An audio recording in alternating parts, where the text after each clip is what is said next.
The secret ceremony where somber men become mafiosi, vowing to live and die by the knife and the gun. A mysterious world of shifting alliances and blood oaths, reminders in the flames that they are doomed if they break the code of omerta, the vow of silence. They are the only secret criminal brotherhood, the Mafia. Only an Italian can belong. It is the key to their takeover of organized crime. But ultimately, it all comes down to murder and money. The Mafia controls by fear, a fear that has its roots in the parched soil of Sicily. The Mafia flourished in Sicily during the century of political upheaval and disorder between Napoleon and Mussolini. Economic conditions were grim, brought on by the Italian government's total neglect of this island. During that 100 years, there wasn't much real government in Sicily. And so the Mafia arises as a mediator between the citizens on the ground in Sicily and the distant governments that were out of reach, beyond reach, and corrupt. The Sicilians were pretty much kicked around in those days. And so there was a tradition of seeing the law as distant and unfriendly and beyond reach. The saying was, the law works against people. So respected local men took control, creating their own rules.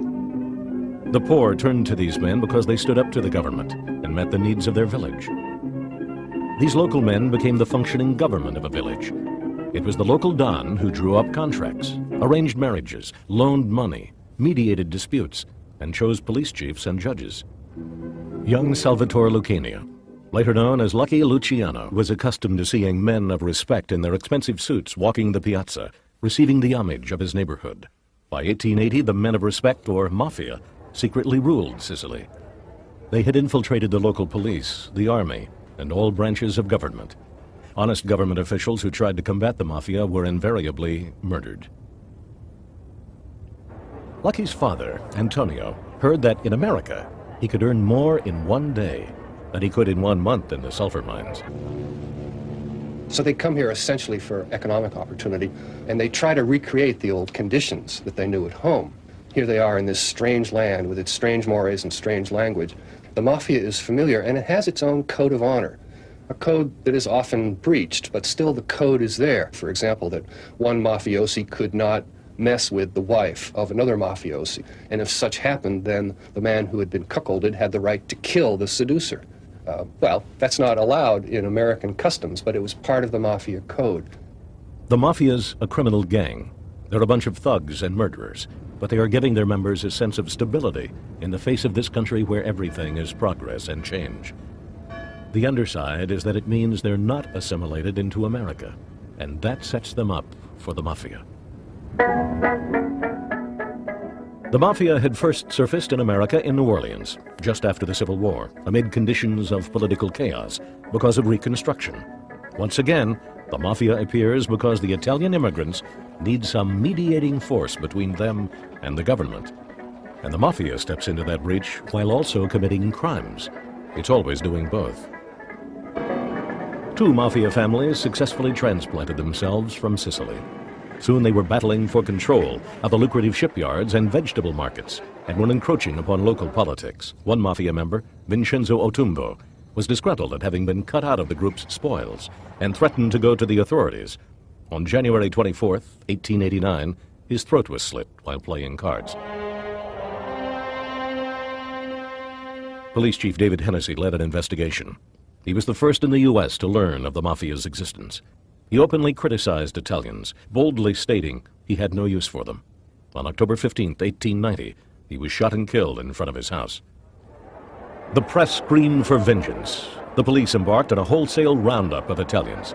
On March 14, 1891, a mob of 8,000 people stormed the old parish prison, broke into the jail, shot 9 Italian fishermen in their cells, and hanged 2 more.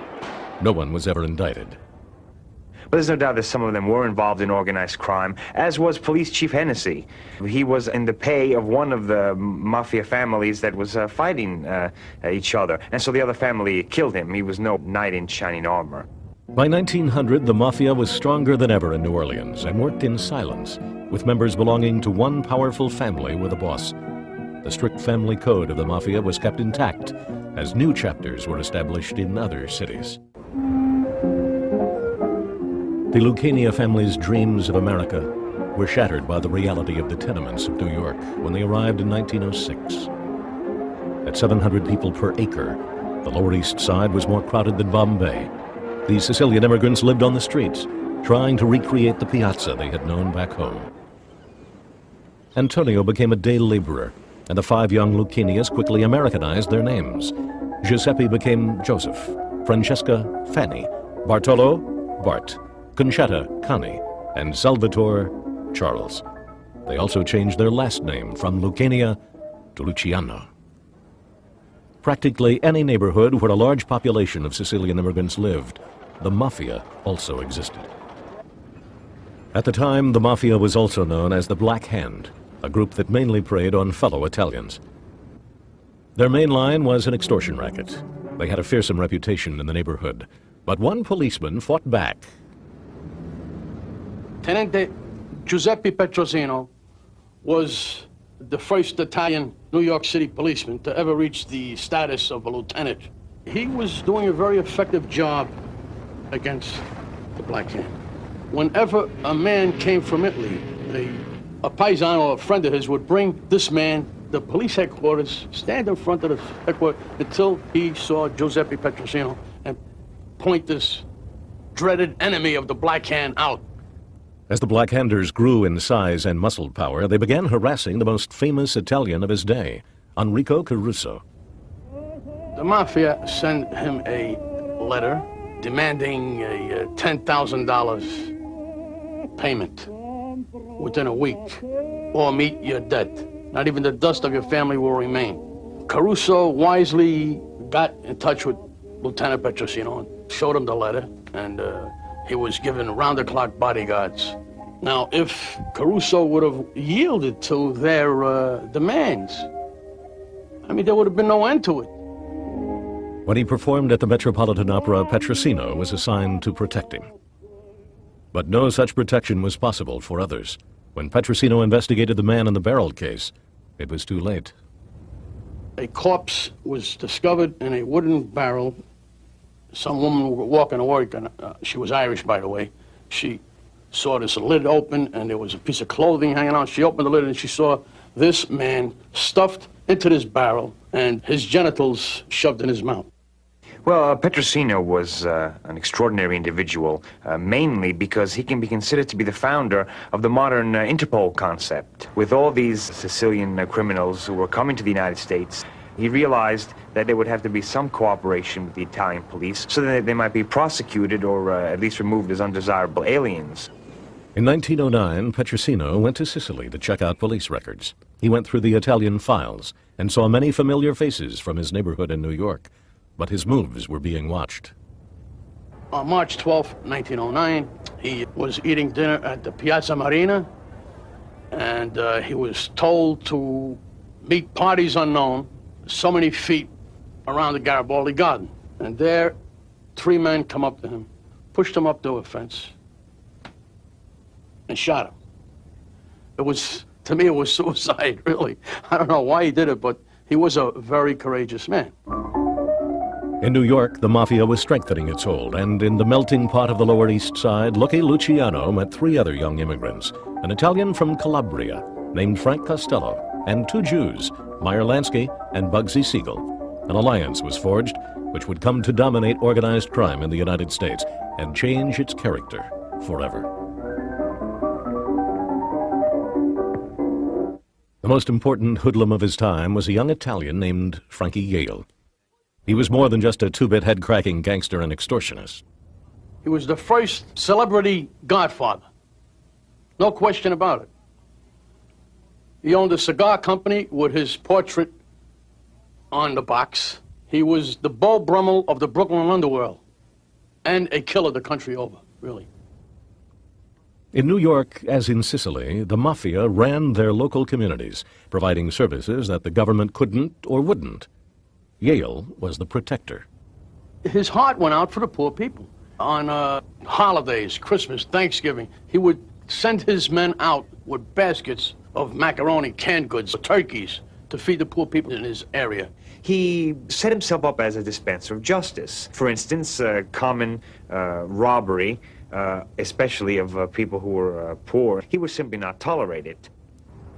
One of Yale's prodigies was forever proud that he was born in the United States, not Naples. He Americanized his name from Alphonse Capone to Al Capone and modeled himself after his mentor, Frankie Yale.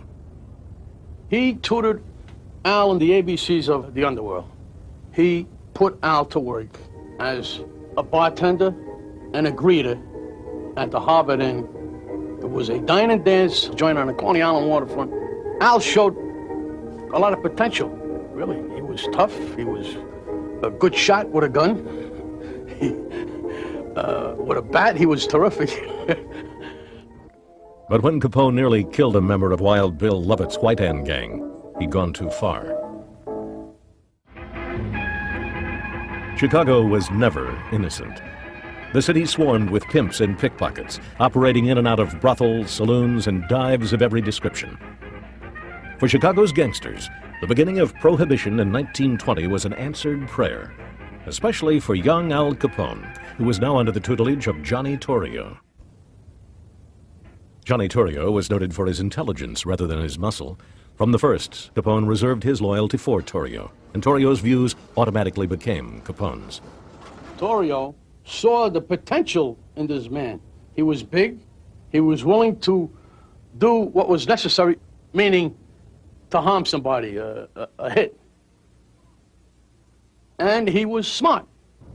But before they went into bootlegging, Big Jim Colosimo, Torrio's uncle, refused to invest one dime in the bootlegging business. He says, we're doing okay with our houses of prostitution, our gambling. What do we need bootleg booze for? I don't want to tangle with no feds. Jim Colosimo, the last of the Mustache Petes of Chicago, an old-time crime boss who by 1920, even though he'd only been around 20 or 25 years in the city, was very much out of step with his young contemporaries who were on their way up. Well, there was only one thing to do. The guy's got to be hit. Uncle or no uncle, the man has to be hit. I mean, here's a business, we can make millions with this bootleg booze. Big Jim was gunned down as he was leaving his cafe. A cryptic note read, "So long, vampire, so long, lefty." With Big Jim Colosimo out of the way, Torrio and Capone expanded their bootlegging. In 1924, a gangster named Dion O'Banion became troublesome as he started hijacking their liquor. Dion O'Banion was the boss of the vicious North Side gang. However, O'Banion's demeanor belied what he really was. He was a former choir boy. He ran a flower shop on State Street with his partner Schofield, and he was a gangster of some refinements. Dion O'Banion became a thorn in Torrio's side. Torrio put in a call to Brooklyn, Frankie Yale, to come out to do a special job. Frankie takes the train out, orders a floral display for Miguel Merlo's funeral on an appointed day. They came in. You got my flowers? Yes. You from Mike Merlo's? Yes. It's good to see you. Shook hands. Frank held tight. Well, the other two torpedoes opened up on him. Shot him dead. Yale was given $10,000 in 1920 dollars we're talking about, and a 4-carat diamond ring. O'Banion's funeral was a top mob social event. The streets were so jammed, scalpers demanded $1 for vantage points on buildings. The florist was buried in a $10,000 bronze coffin. With O'Banion out of the way, the Prohibition War of Chicago really escalates in the next few years as one North Side boss after another is gunned down, and retribution follows. You see, the thing is not to get the assassin. It's to get the guy that pays the assassin. They tried to ambush Capone. Torrio was a victim of a shooting. Decided to pack it in, and he handed over the whole of Chicago as, Al, it's all yours. I'm leaving. He got, he came close to dying, and he handed over the whole works to Capone. By 1927, Al Capone had become one of Chicago's top media celebrities. But his reputation has been somewhat inflated because he loves to be interviewed by journalists. He makes himself available to journalists, and he talks on about this and that. He's not very bright. I mean, even for a gangster, Al Capone is pretty stupid. But the journalists take these maunderings, these random reflections of Al Capone, and turn them into sentences and paragraphs. So he's made to seem intelligent.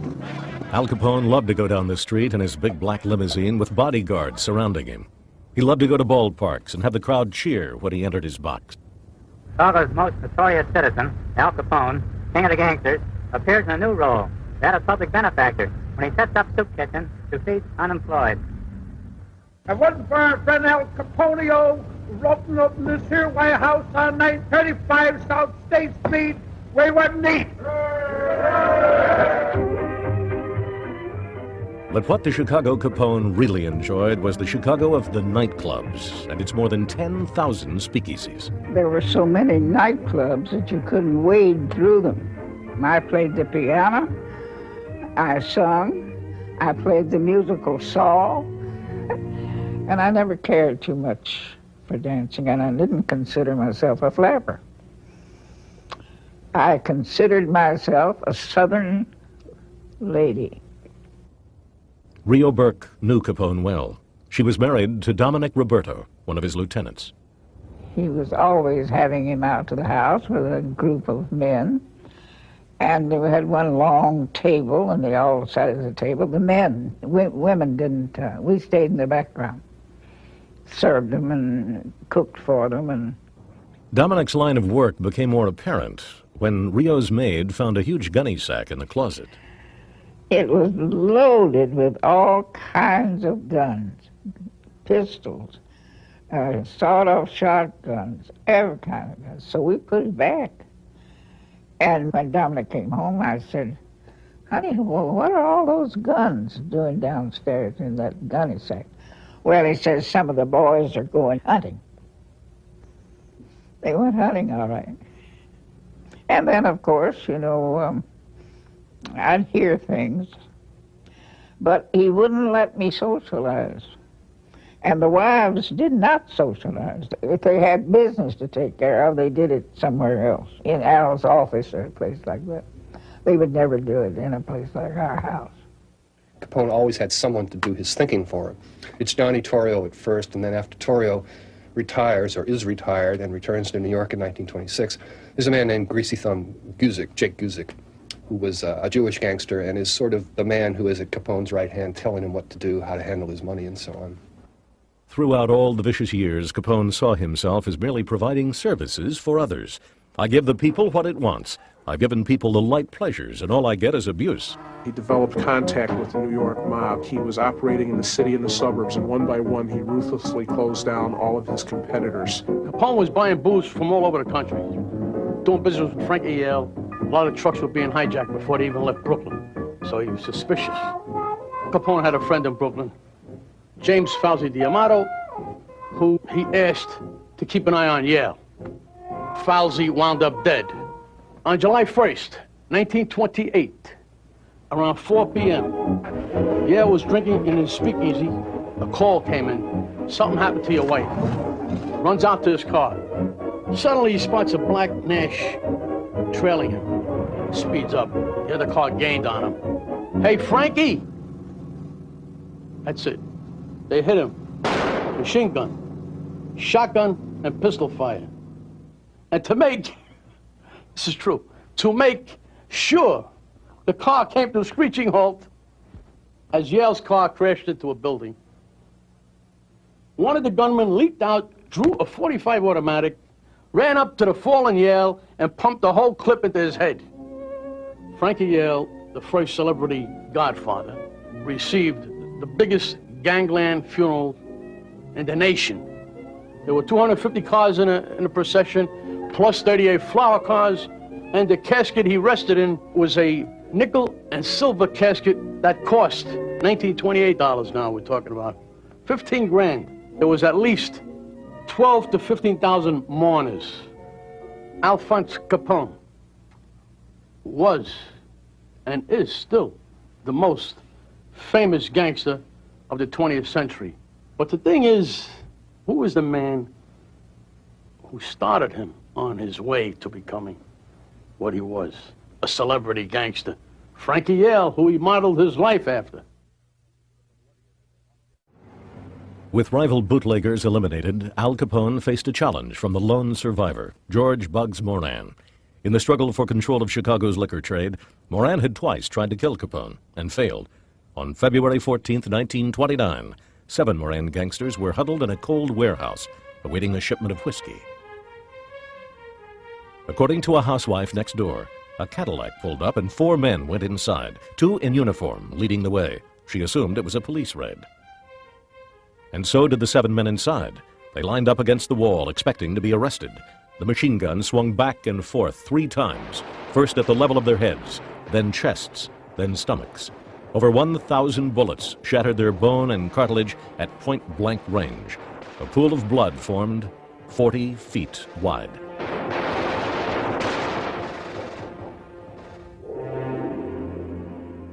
Capone was in Florida at the time, but it's clear his gang did it.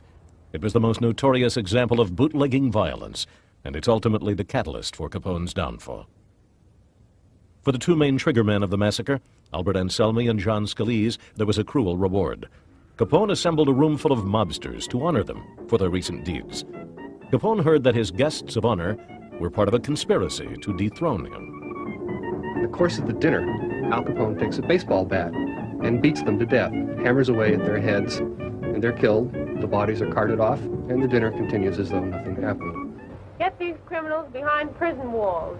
It's too bad that we even have to pay for their support. Their extermination would be much more satisfactory. Already these rats are running for cover, and it's the duty of every law-abiding citizen to help hurt them from the hiding place and see that when caught, they are treated for what they really are, rats. President Hoover responded to the public's outrage. Parallel investigations were launched with Prohibition agent Elliot Ness and the Justice Department searching for bootlegging evidence, and the IRS's Frank Wilson looking for proof of taxable income. He wanted to know why the high-living Capone never filed a tax return. Like Capone, Elliot Ness loved the limelight and guaranteed coverage by telling the press in advance when he planned a raid. Somebody spilled the beans, and now Prohibition agents are spilling the beer. Thousands of gallons with plenty of kick. There's no doubt about it, the raid is a smashing success. Talk about showers, how'd you like to stand under this one? The IRS men Elmer Irie and Frank Wilson operated in secrecy and obscurity and were able to infiltrate Capone's organization. Although Capone never signed any checks, they uncovered $165,000 worth of taxable income. But Wilson wasn't satisfied. He wanted evidence to put Capone away for good. He needed an informer, but no one was talking. Omerta is actually the mafia law of silence. When you become a member of the mafia, you take an oath that you will, with love and secrecy, you cannot expose the secrets of the organization, okay? I'm sorry, you know, it's absolute and it's enforced. It should be noted that the very strictness and harshness of the Code of Omerta contains implicit in it the very fact that informing is a possibility. Artful Eddie O'Hare was a lawyer, one of Capone's lawyers. He ran racetracks for the Capones. He had a son named Butch on whom he doted, peppered his conversation with references to my son Butch. He wants Butch to be able to go to Annapolis, and he can't because Artful Eddie is a gangster. So as Eddie told the story, he turns against Al Capone, provides evidence for Al Capone's tax case. And so Artful Eddie is sort of pardoned. He becomes a good citizen. The Capones learn about this treachery and kill him. But Eddie O'Hare is indeed a Navy hero during World War II, and O'Hare Airport in Chicago is named for this son of a gangster. As a last desperate attempt, Capone offered $1.5 million in cash to IRS man Elmer Irie. Irie turned him down. Mr. Alphonse Capone, alias Mr. Al Brown, alias the Big Shot, has met the enemy and he is there.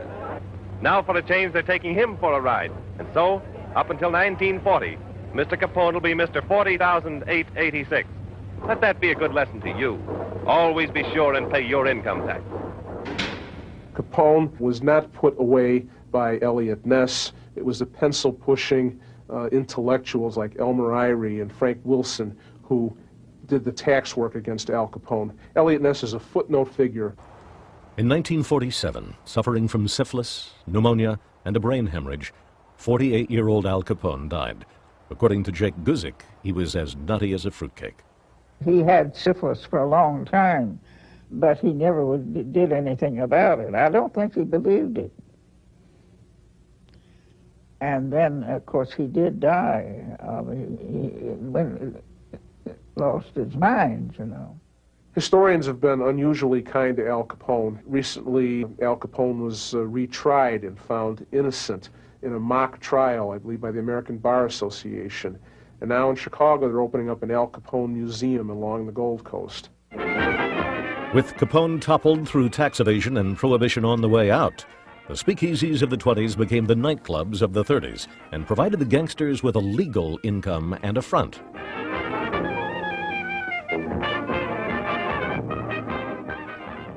When black jazz musicians worked in gangster clubs, it brought together lives on the social outskirts of conventional society. At a time when blacks and whites had little contact as peers, the gangsters and jazzmen shared a communal nature of experience that transcended race. Well, I suppose the gangsters were as racist as most white people were at the time, but some of them did like jazz. Some of the jazzmen have said, I wish they still owned the nightclubs. You could trust them. If they said they were going to pay you, they paid you. And sometimes they provided services. There's a story about how one band picked up a singer down south and brought him to Chicago to the major black club, which was of course owned by the Capones. When the man's white employer came up to try and get him back, he was beaten up by the club's bouncers and sent back south. The jazz singer got to stay in Chicago. And I love to sing, shortened and bread with a hunk of sugar cane in my mouth. At the time, Joey Lewis was a promising cabaret singer. Yes, sirree, I'm from this house. The Green Mill was a jumping speakeasy on the north side, booking the top nightclub acts of the era into there. Joey Lewis was booked into the Green Mill.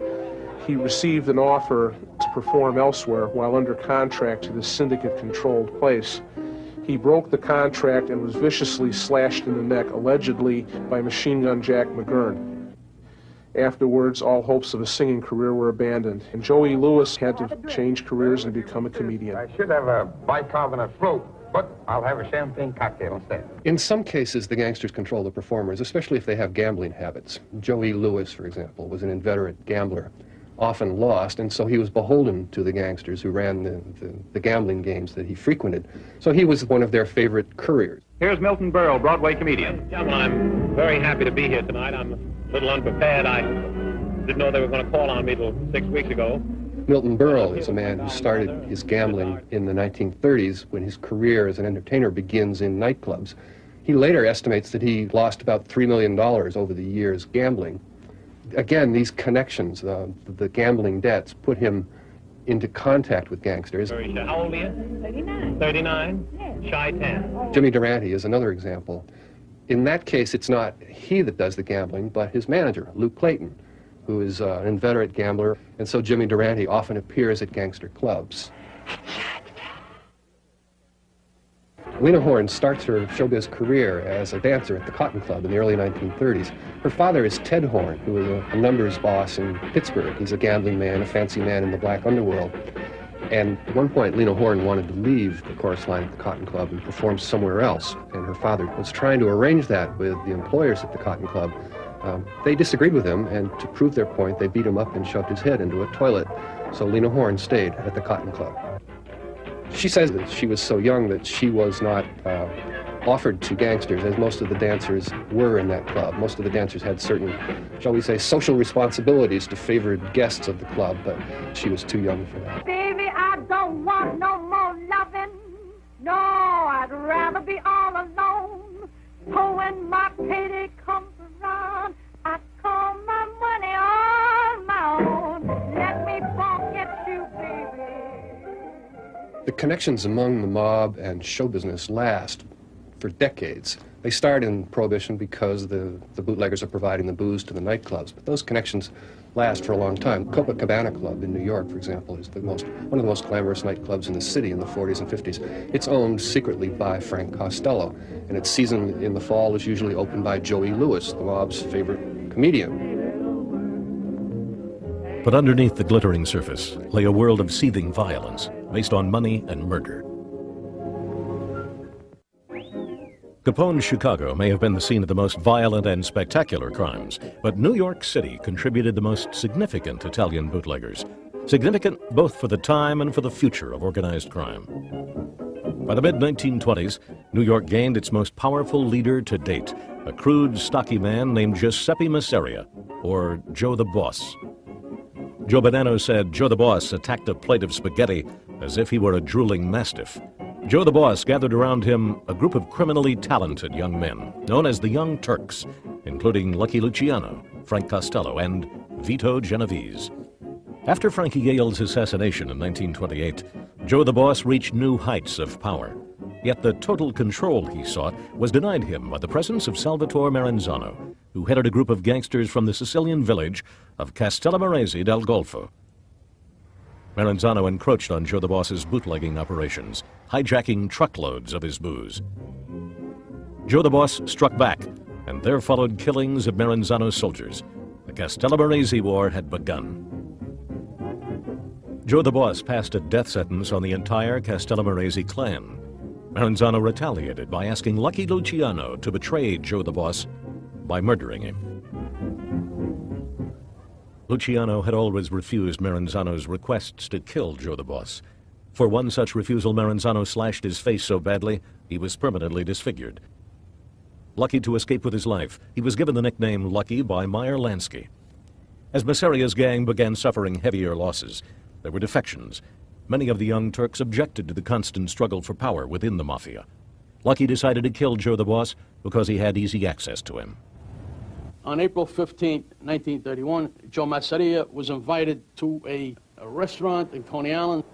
Luciano was there together with Vito Genovese and Ciro Terranova. Terranova and Genovese did not stay long. Lucky and Masseria were left in the restaurant playing cards.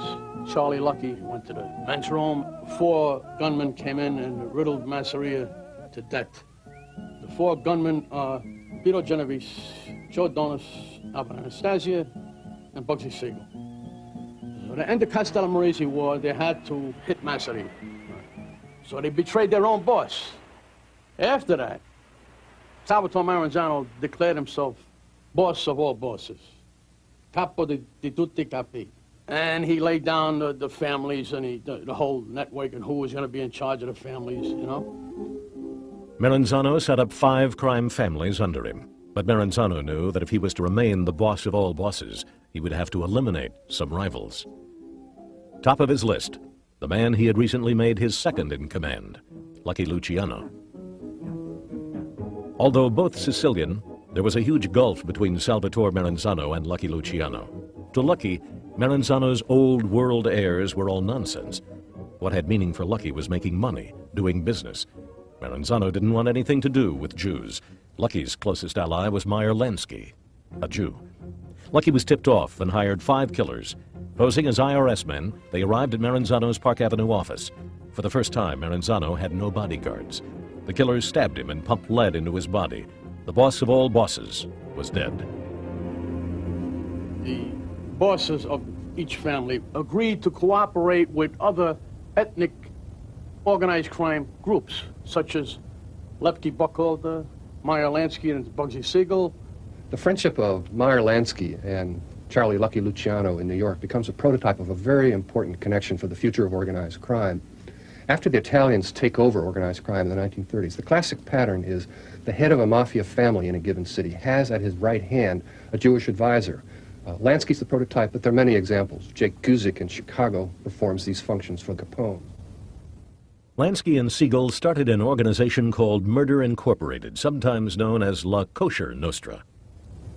Murder Incorporated was an execution squad. It was permanently on call to be dispatched to various parts of the country for any members of the syndicate that wanted to use its services. These people, you know, there's many people who believe that Anybody could have went to Murder Incorporated and have their wife assassinated or whatever, okay, for a fee. This is totally wrong. They were only available as killers to the underworld. Any gang in the nation that had any power in the underworld could use their services. And the best part about it is, when they did the hit, they didn't have no connection with the victim at all. They would come in from another town, somebody would finger the victim, he would do the job, and hightail it out of town, and that was it. But the Mafia wasn't all murder. Luciano saw it as a business. In 1931, he set up the Commission as a nationwide board of directors. Luciano is known as the man who Americanized the Mafia. What's usually meant by that is that he eliminated a lot of these old superstitions and taboos and prejudices. He made it less clannish and more of an active business involved in the work of making money illegally.